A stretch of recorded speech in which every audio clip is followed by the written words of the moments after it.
Voor deze Ben is het een mooi tripje, Joert. Voor hem een reis van 80 jaar.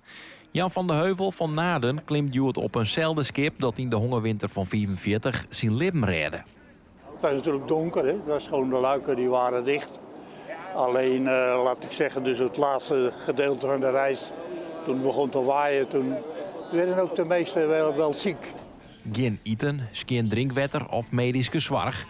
En daarom worden tussen de 500 en 600 ben naar Bolzeta gebracht. En we kregen het eten, en dat was belangrijk. Ja. En dan liepen de dames, die liepen echt langs de tafels van niet te snel eten, niet te veel eten. De reis met deze skippen weer nedig, maar geen luxe.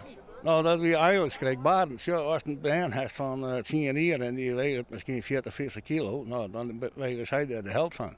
En daar komt ik bij, zie je een spook benauwd, want ja, wij gingen heen, dat wist ik net.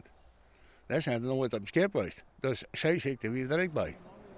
En sliepen kon ik net. En geen tekken, niks zien erbij gaan. De transporten over de IJsselmaar wienen boppendot levensgevaarlijk. Zonder verlichting, maar risico op bezittingen. Wiekeliks van allieerde vliegtuigen die ze voor Duits transport onsjoggen.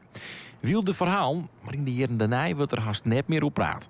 Ja, ik denk misschien stiep nog het lang dus ik kan, weet ik net. Nou ja, uiteindelijk bleek het dat er dat gelukkig net in had. Gon evacuees hel je Friesland net. Jan van de Heuvel vol en dat maakt het een emotioneel versje in Joert. Gaat goed, hè? Bedankt.